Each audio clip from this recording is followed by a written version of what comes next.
Good evening. Once again, you're listening to the voice of the American dissident. I've been doing a lot of research today, and I found a document that's quite interesting. Something that I didn't know that existed previously, and it will just boggle your mind. For those of you that don't believe that they're still trying to create a world government, I found, yet again, more proof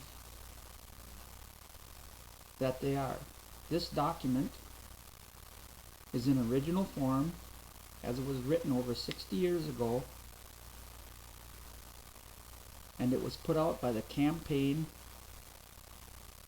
for a World Government. And I'm going to put the document up on my screen.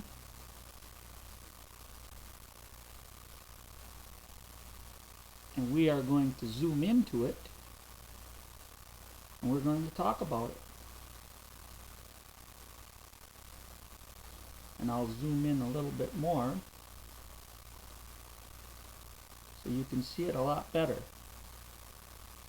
Again, this document was put out by the Campaign for a World Government, and it was written in 1942. The main lines of this blueprint for governmental or unofficial action to organize the world were drawn in 1924. We revised our work and published the present pamphlet in 1937. This is the 4th edition. Believing government initiation of world union to be at present not only hopeless but even undesirable, we wish to emphasize the part of our plan designed for unofficial action. Immediate action along unofficial lines is imperative. We have seen our globe in no time turned into one armed camp. We can transform it as quickly into a fit home for the human family. Self-made governments in exile have for military purposes been grouped with the greater powers into the United Nations. As the first step in peaceful achievement of world union, we urge the immediate creation of the self-made provisional world government to take all the unofficial action recommended in our original plan. Its worldwide announcement must include an appeal to all people to lay down their arms and prepare to participate in creating the new world order.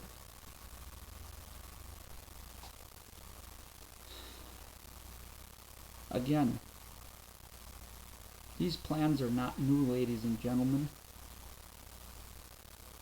They've been around for decades.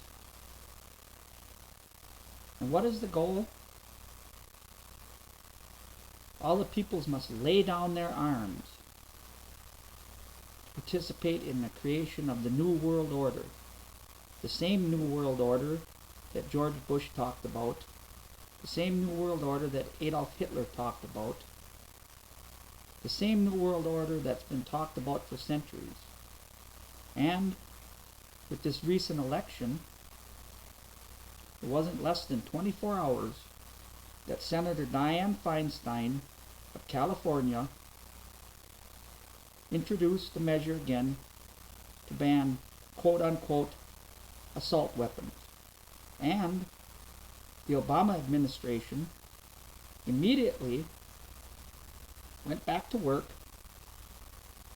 to push the United Nations gun ban through. So is this all any coincidence what's going on in our world? There is no coincidence, ladies and gentlemen, and I have the proof right here in front of me. And as I said, this is a document that I didn't previously know existed. But with my diligence in my work, I'm able to dig up the truth where we need to dig up the truth.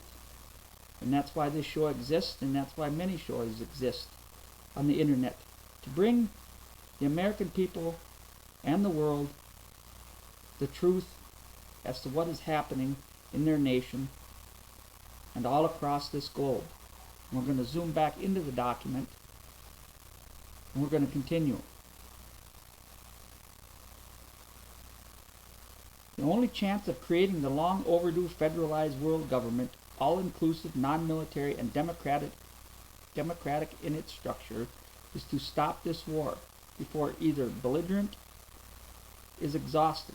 Men and women of supreme integrity and imaginative daring must rise and lead mankind into their new safe road. Good plans have long been ready. Internationally controlled demarcation lines must be established between the hostile forces mobilizing them. They can cooperate in local reconstruction work until world organization has reached the stage where its own federal commissions can supervise their systematic demobilization and immediate absorption into planned creative work on a global scale. The provisional world government is continuous succession with full publicity shall draw up the world constitution. Simultaneously, it shall be prepared to assume the impartial administration of scientifically planned emergency relief of starving populations. It shall also receive complaints, accusations, and claims against individuals, groups, and nations for proper preparation and submission to courts to be established under the World Constitution. If we fail, the war leaders will carry on to the exhaustion of one or both sides. After exhaustion will follow chaos, revolution, dictatorship, and recurring global war until the human family destroys itself. I have one thought on that, ladies and gentlemen. Who's causing all these wars in this world? Who's causing all the hunger? Who's causing all the strife? In a capitalistic system such as the United States, where men and women are allowed to create their own wealth and to enjoy the fruits of their labor,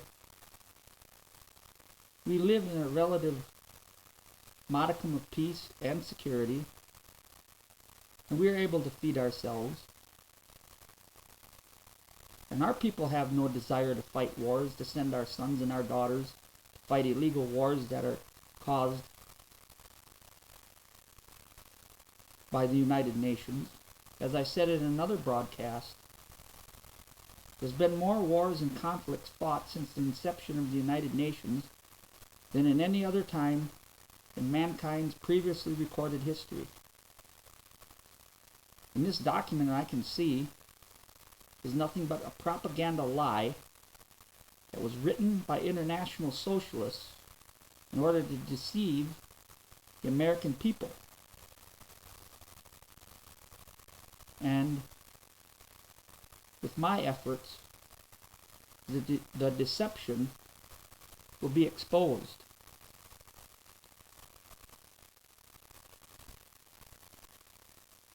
The prerequisite of provisional world government, its headquarters, and of millions to begin officially on world organization, the only hopeful basis for immediate cessation of hostilities and a warless future. There must exist men and women able to provide the means who sincerely and passionately desire world peace. The life of mankind is at stake. And the founders, ladies and gentlemen, of the Campaign for World Government were Lola Maverick Lloyd and Rosika Schwimmer. And this document was printed November the 11th, 1942.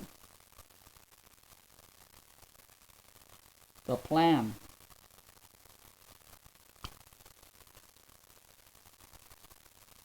You see, ladies and gentlemen, they do have a plan.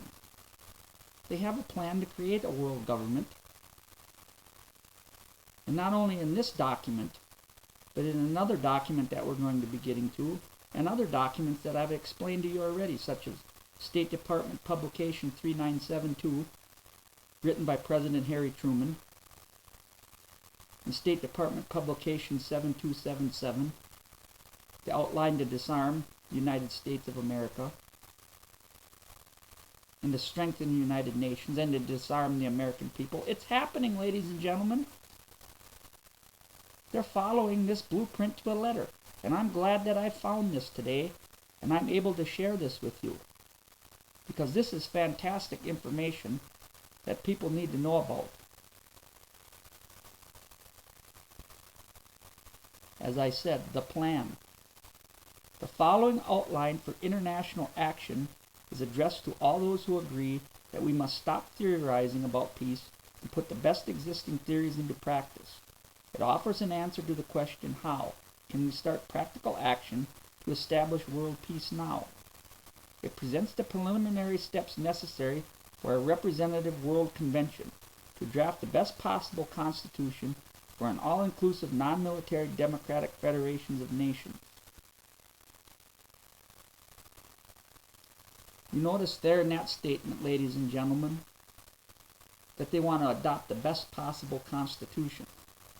They mention nothing of the Constitution of the United States of America. In that document, it's recognized by our founders that our rights come from God, and that we have unalienable rights. Among those are life, liberty, and property. And by that statement, you can tell that they have no intention of adopting the United States Constitution as a world constitution. The internationalists want to be in control. They want to be in control of your life, from birth to grave.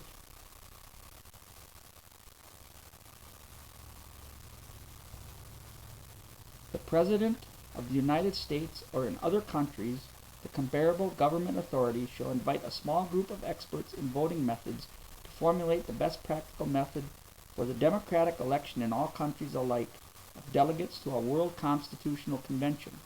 The committee of experts shall meet not later than 4 weeks after appointment and at the earliest possible moment make their recommendations simultaneously to the governments and the public using the most effective channels of communication to reach all the people. Congress or the parliaments at the same time they adopt a report of the committee of experts shall legislate to start the recommended machinery for the organization of the World Constitutional Convention. Not later than 3 months after the law is passed, delegates to the Constitutional Convention shall be nationally elected. No member or departmental head of the military or naval forces or of the national governments of any nation shall be eligible in any capacity whatsoever for participation in the preparation or the proceedings of the World Constitutional Convention. As soon as at least 6 nations have elected and officially appointed their delegates to the World Constitutional Convention, the delegates shall assemble and open their sessions without delay. The delegates from the other countries to join them as soon as elected. The convention shall meet in the country which first invites it. So what they're saying there, ladies and gentlemen, that the first 6 nations that meet and elect these delegates should have, in actuality, be the final say and the final arbiter of what happens at this convention. And just what 6 nations do these people have in mind, ladies and gentlemen? I'll tell you who. Russia, China, Cuba, Venezuela, or 3 other socialist nations that they decide to pick.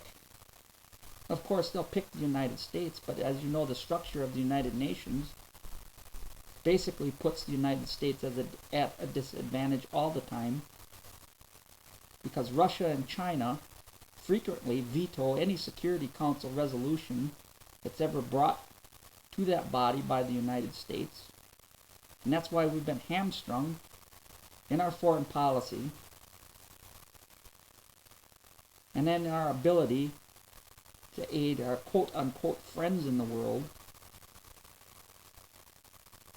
because this is all smoking mirrors created by communists.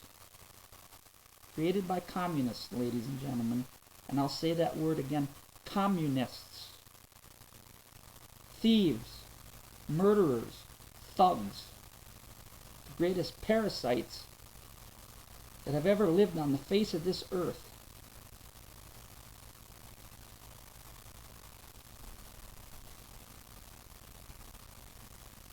If neither the President of the United States nor any other government acts, organizations, or individuals shall raise the necessary funds and invite a small group of experts in voting methods to formulate the best practical method for the democratic election in all countries alike of delegates to a World Constitutional Convention. The unofficial committee of experts shall be regulated as to time of meeting and other duties by the rules given above. For the official committee of experts, except that they shall prepare 2 plans for the World Constitutional Convention, one for governmental action, if at the stage governments are ready to act, and the other to be used if governments are not ready to act.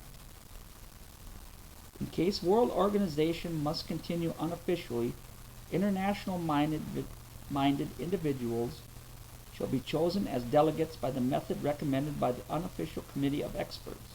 The delegates shall meet and function as an unofficial World Constitutional Convention. It shall draft a complete constitution regulating the federal life of the human family in a superstructure where the states are free to develop independently their national sovereignty, being unlimited except where their interdependence requires federal regulation.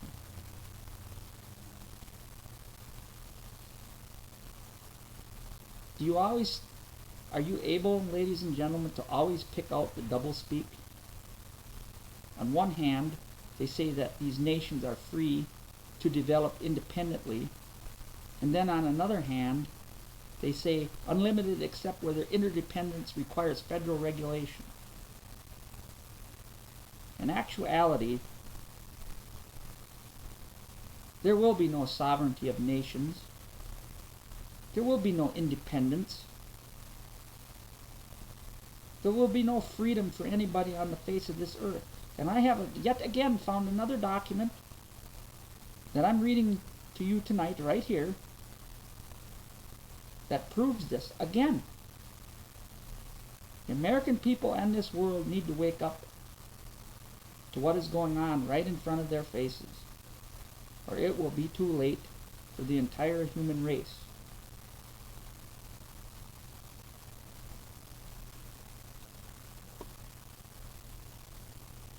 The duty of the convention is to draw up a detailed plan for the political, economic, and social cooperation of all the nations. It shall also propose a place for the permanent location of the World Parliament and an equitable division of its expenses. Within 1 year it shall simultaneously publish its plan and present it to all the governments of the world.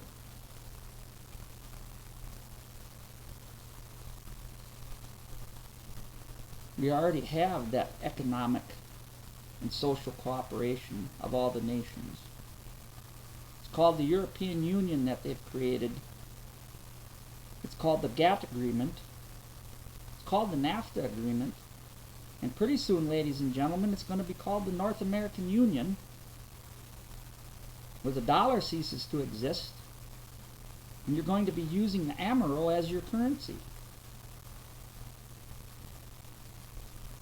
It's all right here. It's all right in front of your face.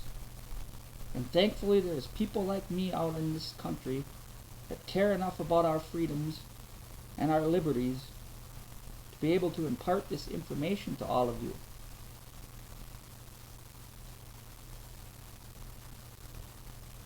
The World Constitution shall first be urged on all governments for adoption.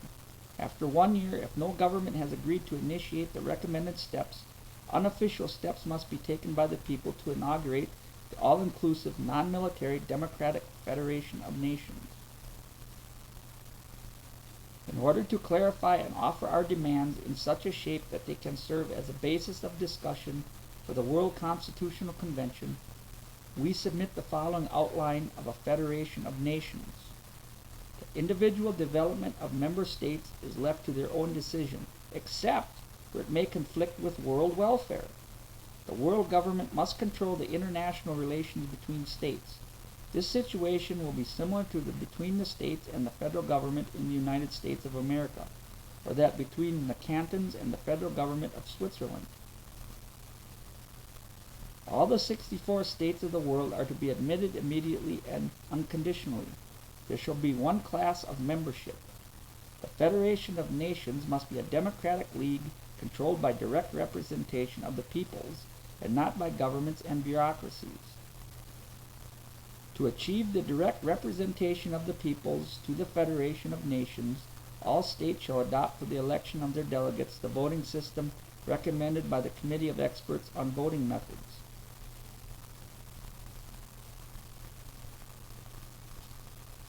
So this committee of experts, ladies and gentlemen,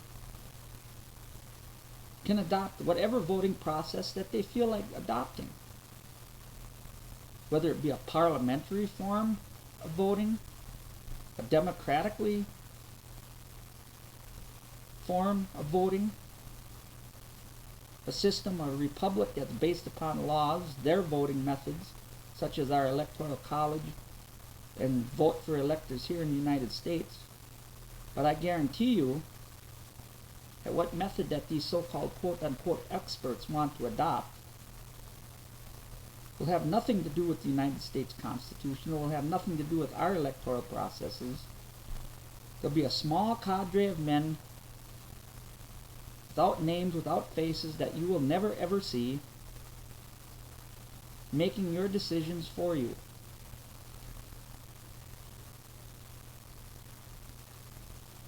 The organs of the Federation of Nations shall be a world parliament, an executive board, and a permanent security. Each state shall elect 10 delegates and 10 alternates to the world parliament for a term of 10 years. They shall be subject to recall by their own electorate. The votes of the delegates in the world parliament shall be counted individually and not by nations. Delegates from any state may differ among themselves or any issue and will find similar differences in other delegations. Every important group in a nation can be represented among its 10 delegates and will find like-minded groups from other nations in the world parliament, where divisions will consequently occur along lines of opinion, not lines of geography. No unanimous vote or on any question shall be required from a national delegation. The delegates shall organize the world parliament and elect a president, a vice president, an executive board, and all the necessary commissions, employing the voting system recommended by the Committee of Experts. Temporary or permanent vacancies shall be filled by the originally elected alternates. The world parliament shall be in session the first 3 months of every year. Sessions may be prolonged or reassembled by vote of the delegates to the world parliament. All sessions of the world parliament must be public, and an official summary of its proceedings must be furnished daily to the press. The executive board and the permanent security shall carry on the business of the world parliament and shall reside permanently at its seat. For administrative purposes, regional headquarters shall be established on all continents. Regional secretaries shall be chosen by the world parliament. These continental offices will have direct communication, telegraph, telephone, and wireless, and a central broadcasting station will be operated. The commissions will be entitled to employ experts and any other help necessary to the extent of the appropriations voted them by the world parliament. While every delegate shall have the right to use his own language in parliament, for the auxiliary world language we recommend English, as it is already used as auxiliary language by a large number of people than any other language. While every nation, race, or religion is free to use its traditional reckoning of time, we recommend that the World Parliament count its official time from that year in which world unity shall be attained. The consummation of world unification, the most important date in history, will be the point from which an adult world will reckon time. Federal commissions to be organized. Economic. A. Commission to plan industrial, agricultural, technical, engineering, scientific, and other work extensive enough to absorb the millions liberated by the abandonment of the war system, and also to take care of all this unemployed of the world. The abolition of armies, navies, air fleets, armaments, and munition factories in all the states of the world will release this vast reemployment scheme, the scrap war material, and enormous sums heretofore provided in open and concealed war budgets.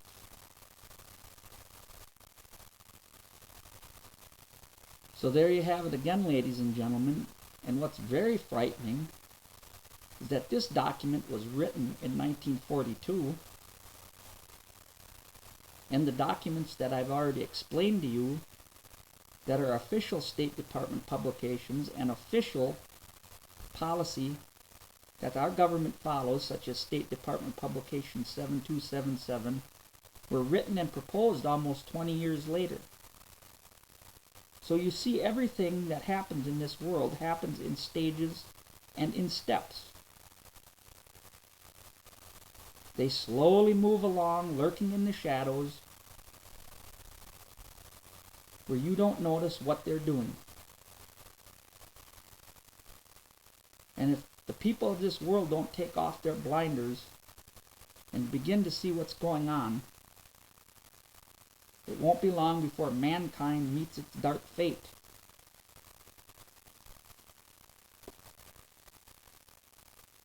B. Commission to plan the regulation of the world's production of raw materials and the control of its distribution according to the needs of all nations, thus removing the excuse for forcible conquest of territory and for continued existence of empires, colonies, mandates. It was the communist Karl Marx that said, from each according to his ability, to each according to his needs. And the first two plans here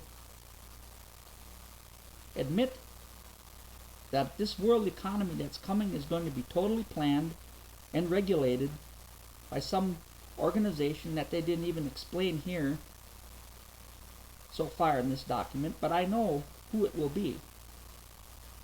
Communists have planned economies, ladies and gentlemen. Socialists have planned economies.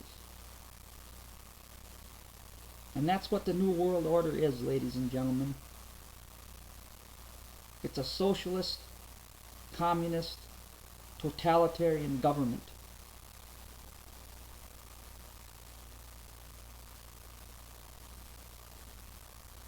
C. Commission to plan the abolition of all tariffs and customs and the establishment of free trade between all nations, and to act as an arbitration board in trade disputes between member states. So this document that I uncovered, ladies and gentlemen, that was written in 1942, the tenets of this have already come to pass. It's called the NAFTA Agreement. It's called the GATT Agreement. It's called the World Trade Organization. They've already have these things. They've destroyed our tariff system in the United States, and we run such terrible trade deficits quarterly that there's never any hope of having a balance of fair and equal trade between any nation on the face of this earth, because these agreements were designed to enrich the communist nations, to ship our jobs overseas. And it isn't benefiting the American people.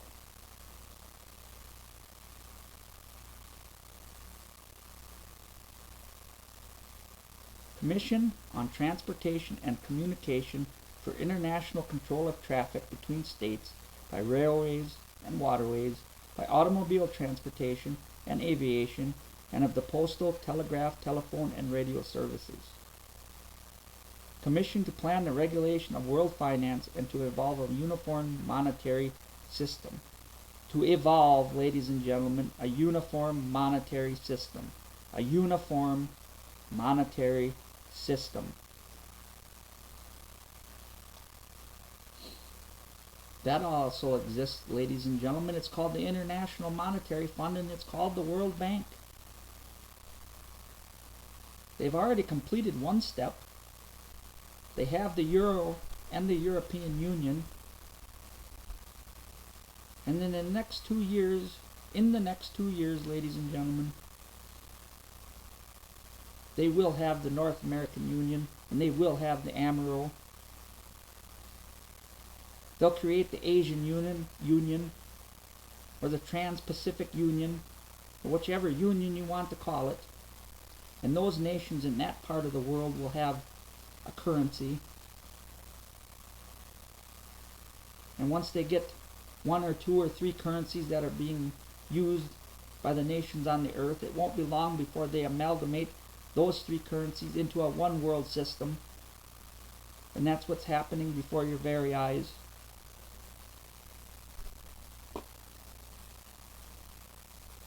2. Legal. Commission to prepare the Code of International Laws and to plan executive machinery for the administration and courts for the adjudication. Commission on International Relations for reorganizing the existing machinery, diplomacy of political contact and intercourse between nations. H. Commission to plan and set up national arbitration bodies for the settlement of international disputes which may cause civil war, and to set up a federal body to which national arbitration cases may be appealed. I. Commission to plan and carry out the elimination of capital punishment in all states, and to set up institutions in which criminals formerly subject to capital punishment shall be incarcerated for scientific study and treatment. 3. Population questions. Commission for solving population problems by planned relief of overpopulated regions and thus removing an excuse of aggressive militarists for wars of conquest. By transfer of population to undeveloped territories and underpopulated regions, migration never to be compulsory, but induced by making the underpopulated regions and undeveloped territories offer better opportunities. By legalization of birth control.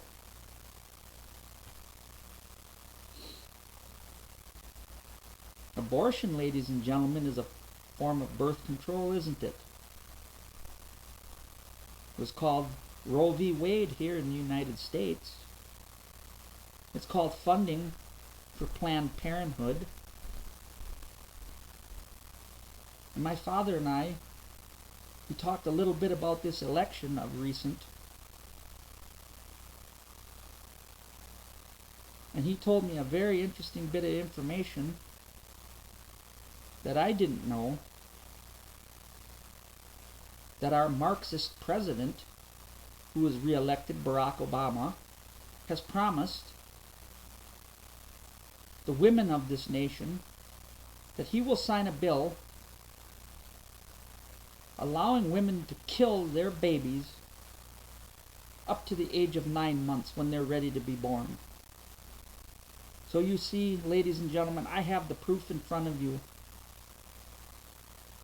that it isn't about a woman's choice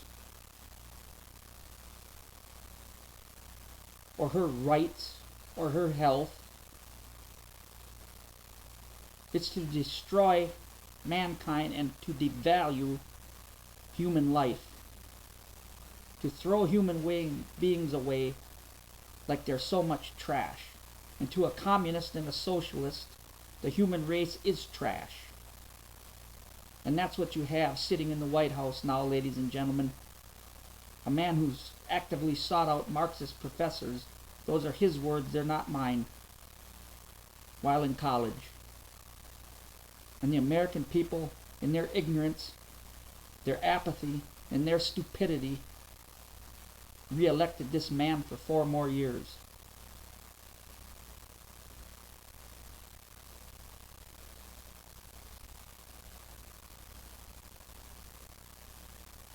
Commission on World Citizenship to regulate the rights and duties of citizens of the Federation of Nations. In addition to equal world citizenship, each human being shall have the rights and duties of a citizen of the nation where he resides. Commission on Education to plan educational opportunities for all children.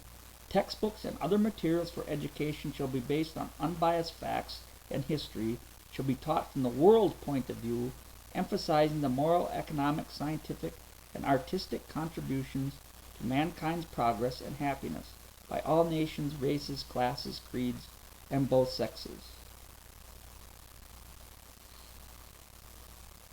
And just exactly what does the world view of history mean, ladies and gentlemen? What it means is that all the histories of all the nations, in particular the United States and its struggles and its triumphs for the freedom and hope of mankind, will be forever erased in the minds of man. The worldview of history, ladies and gentlemen, is the communist struggle for world domination. And that's exactly what they mean by that. Ladies and gentlemen, that's exactly what they mean by that.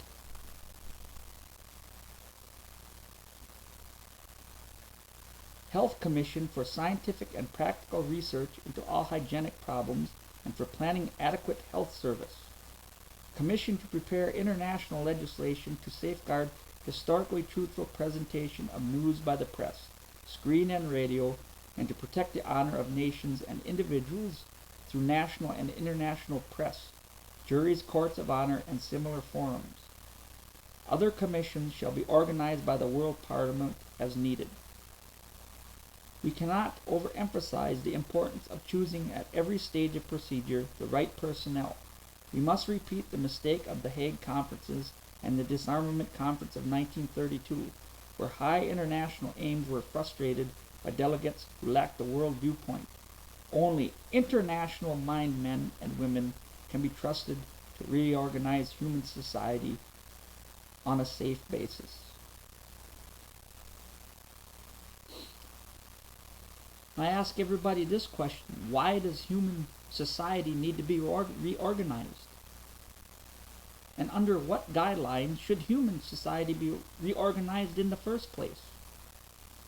In the United States, we have a constitution that guarantees that all men are created equal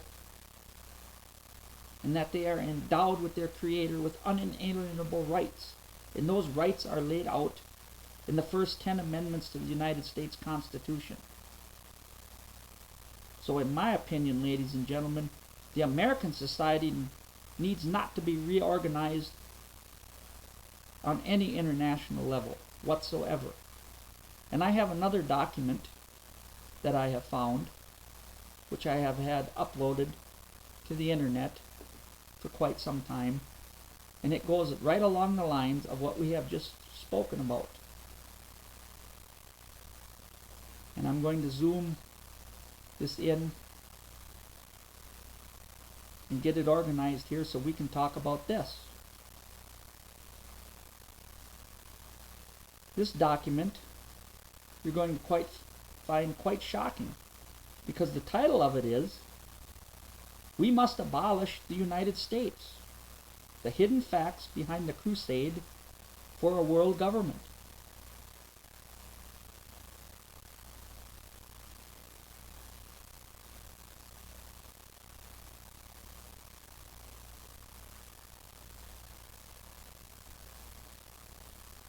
And I'm having a little bit of problem here, ladies and gentlemen, because Scrib always wants to be mean to me when we're trying to do something.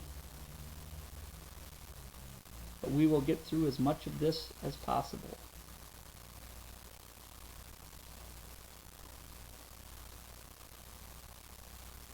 And I will try to zoom in a little bit more. Oh, excuse me. So we can see it a little bit better.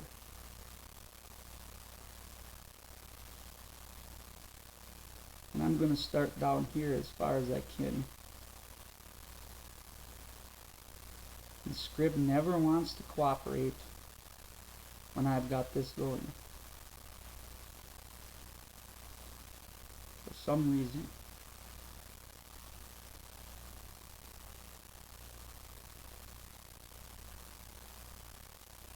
Oh, excuse me, and I apologize for this, dear listeners. I will try to get this to work.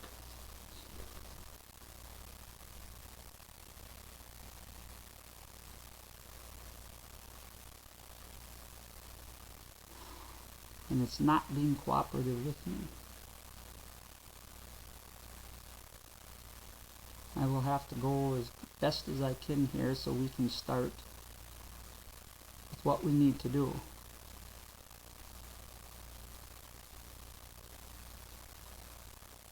The American people enjoy many rights and privileges, not the least of which is the right to be wrong, with certain limits, that is. Under the Constitution of the United States, they have the unalienable right to believe in and to fight for any idea no matter how visionary, impractical, far-fetched, phony, or screwball it may be. Accordingly, since World War II, an increasing number of forthright Americans, and some who call themselves Americans, have been spending their time, energy, and money in furthering programs for world government that are all of these things and worse. But the Constitution does not sanction disloyalty, and the subversive schemes of most promoters of world government constitute disloyalty, if not outright treason.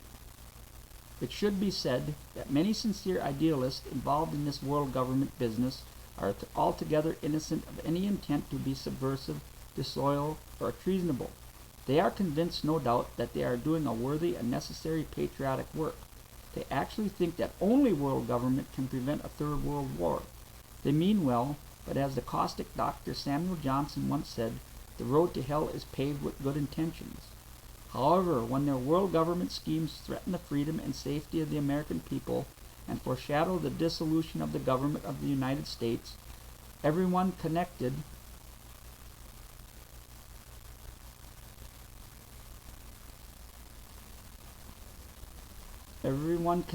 with such schemes in any capacity must share a measure of responsibility and guilt for any and all subversive, disloyal, or treasonable proposals or acts, and for any serious consequences. This is no academic proposition. To be plain, the aims and objectives of the principal American movements dedicated to world government add up to treason. True, various organizations have carefully disguised their ulterior purposes behind a facade of high-sounding phrases and tricky double talk, but stripped of all the pretense, what they ultimately propose to do is 1. Reduce our standard of living. 2. Curtail the liberties of our people. 3. Destroy our free institutions. 4. Scrap our Constitution. 5. Abolish our Navy and Army and Navy. 6. Give away the Panama Canal. And ladies and gentlemen, they're doing that right now. Number 1, reduce our standard of living. During this presidential election, it was reported reliably that nationwide the average income of an American family has dropped almost $4,000. Number 2, curtailing the liberties of our people. We have that. It's called the NDAA Act. It's called the Patriot Act. It's called all these unconstitutional gun laws that they have. Warrantless wiretaps, searches and seizures, TSA pat-downs without warrants. And that's about to get worse, ladies and gentlemen, because they want the American people to willingly submit to body cavity searches in order to travel. Number 3, destroy our free institutions. All our institutions in this country that have to do with freedom are under constant assault by left-wing organizations, particularly our churches. Our churches can be considered a free institution, and under this new Health Care Act, Obamacare, churches are required against their moral code and against their convictions to provide quote-unquote health services for women, which means free abortions and birth control. 4, scrap our Constitution. That's happening. The First Amendment and the Second Amendment are meaningless to these people. 5, abolish our Army and our Navy. That hasn't happened yet. To a point it has. But they're working on that very diligently, ladies and gentlemen. It's called cutting our defense budget, which Barack Obama plans on doing in his second term. Reducing our armaments and our capabilities. And 6, give away our Panama Canal. That's already happened. It happened when the American people, in their ignorance and stupidity and apathy, elected another communist as president of the United States named William Jefferson Clinton, who could have stopped it, but his predecessor, Jimmy Carter, another communist, signed the treaty that gave the Panama Canal back to Panama, and guess who's in charge of it now, America? The People's Republic of China is in charge of the Panama Canal, a communist country. And our leaders in the United States of America aren't communists?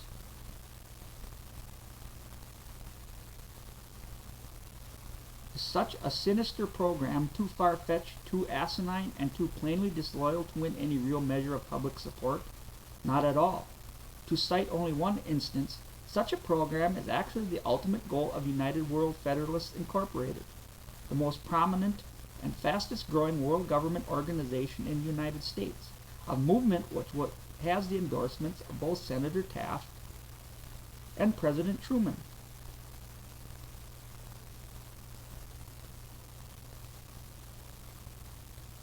So you really think, ladies and gentlemen, that there's any difference between the Republican and the Democratic Party?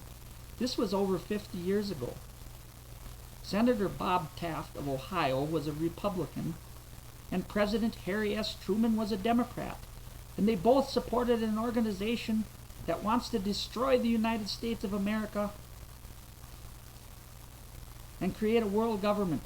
And it's still going on today, ladies and gentlemen. Mitt Romney and Barack Obama are both socialists, they're both globalists, and it matters not which one of them won, because the goal remains the same. Of course, Mr. Taft and Truman did not mean to be a party to such a crackpot cabal. Well, I disagree with that, ladies and gentlemen, because both of them were. Nor did the other prominent and patriotic people whose names adorn letterheads and literature as officers, committeemen, endorsers, and supporters.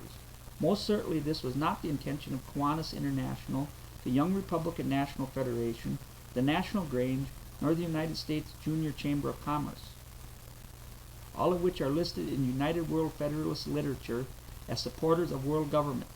There are other programs for world government that do not go quite this far, yet go altogether too far for the nation's safety. One ingenious plan to transform the United Nations organization into a world government with a world court and a world police force proposes to let us keep our army and navy, but to give the world government,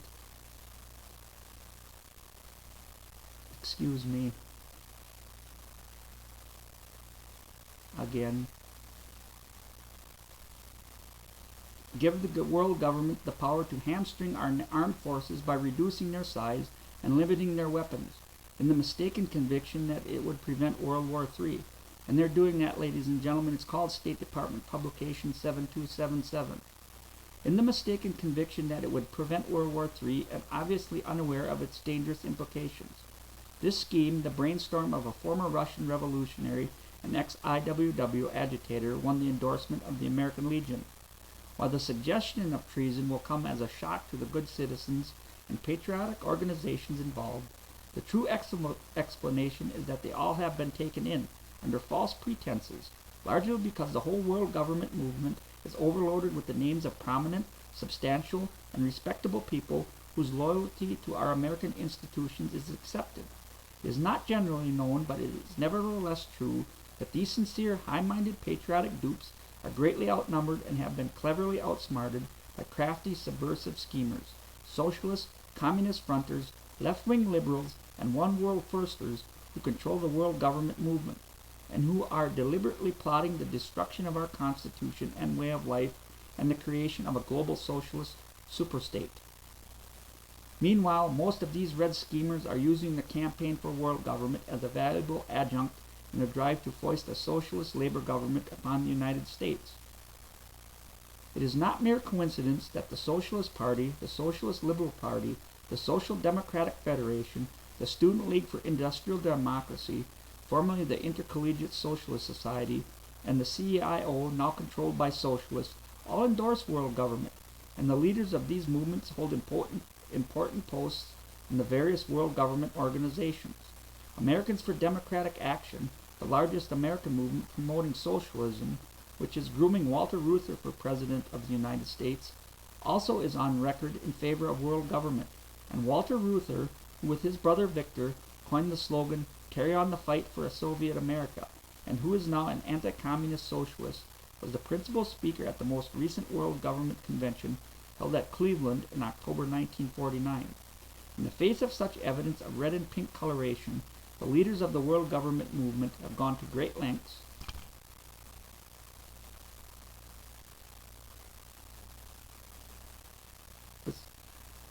excuse me again, we gotta get down to it. In attempting to picture their effort as a pure and holy red, white, and blue crusade, just oozing star-bangled patriotism. They jeer at the opposition of the Daughters of the American Revolution, the Veterans of Foreign Wars, and the Patriots Executive Committee, formed to organize opponents of world government. Their world government news calls them nationalists, 100%ers, and professional super patriots. Gleefully claims that many DAR members are world federalists. This VFW local units, which they contend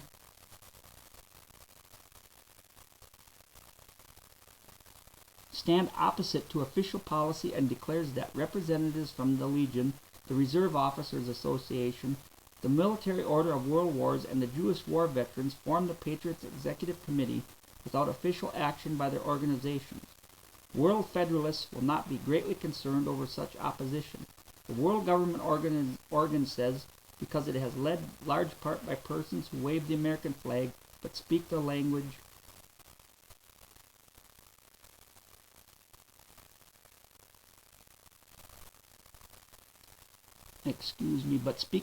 of Hitler. Just imagine Jewish war vets speaking the language of Hitler.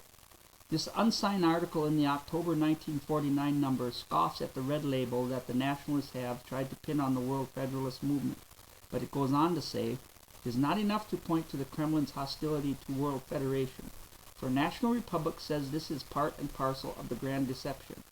Nor is it enough to say that the red label is pinned on every progressive, as by those who see communists around every corner and on every bed. World Government News then declares, the facts are that there are no communists or fellow travelers in the leadership of the movement, that UWF has even barred communists from membership. The Justice Department and the House Committee on Un-American Activities, President Truman and Senator Taft have all given the movement a clean bill of health. And that's a lie, ladies and gentlemen, because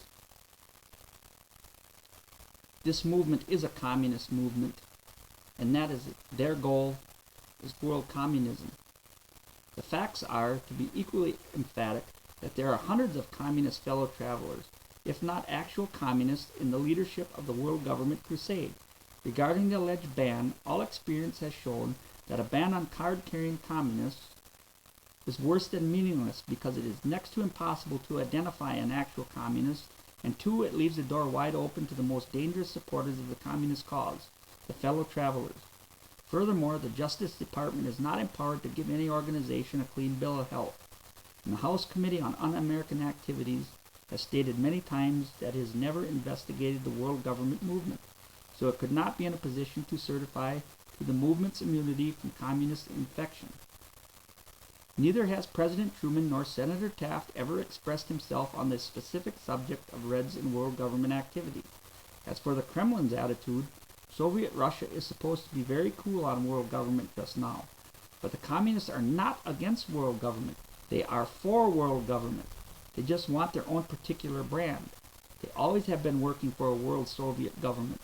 In reaching their goal, they are not going to be very particular whether they go to the trouble of creating a world government themselves, or whether they take over a world government set up by the socialists and their dupes.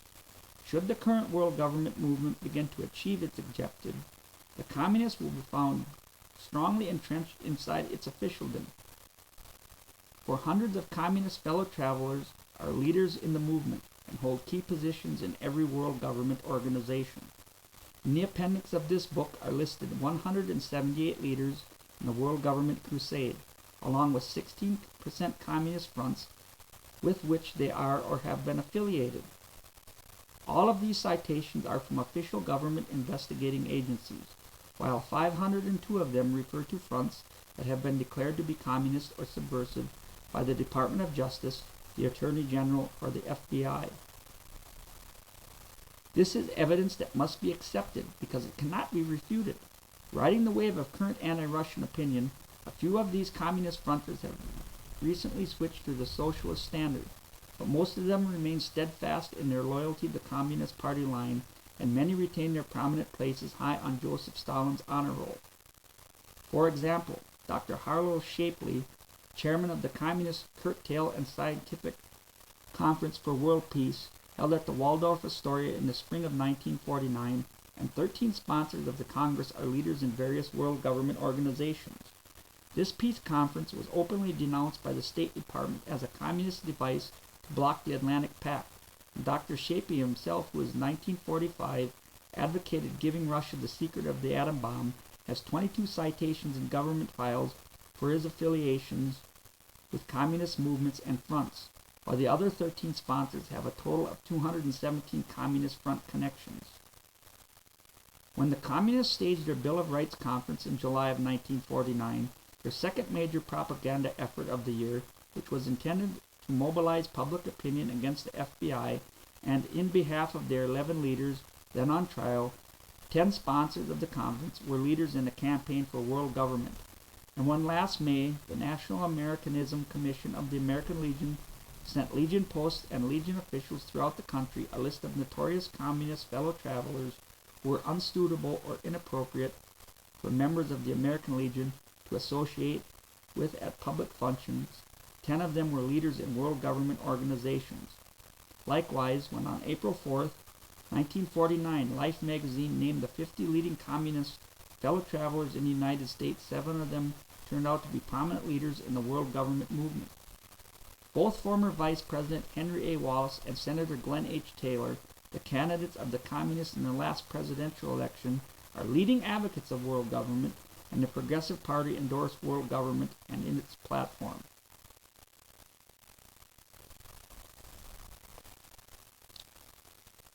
We're not going to be able to get completely through this document tonight, which I'd like, ladies and gentlemen.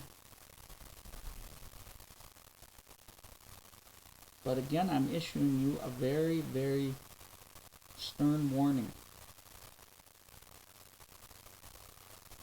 I want you to go on the internet, and I want you to do a search of some of these celebrations that were taking place election night when Barack Obama was re-elected president. There were students all across this nation, and they were chanting and shouting Karl Marx and long live socialism and communism. Because the youth of this nation, ladies and gentlemen, has been corrupted. It's been destroyed. Their minds have been wiped out. Their ability to think and reason has been destroyed. And what's replaced it is total indoctrination into the communist philosophy and the communist ideology. In the next 4 years, if we make it that long, you're going to see suffering economically on a mass scale. You're going to see your rights stripped from you. If you want to see socialism in action, ladies and gentlemen, go on YouTube and Google Nazi blitzes across Europe. And then you're going to see socialism practiced in its pure form as envisioned by Joseph Stalin and Adolf Hitler. And before it's too late, you're going to see it happen here in the United States of America. We don't have much time left, ladies and gentlemen, and I'm doing my best to wake you up. I'm doing my best to wake America up. And hopefully we can get through this document again on a subsequent broadcast. I thank you for being my friends, and I thank you for being my listeners and my viewers. God bless us and God bless America, and long live the Republic. Good night.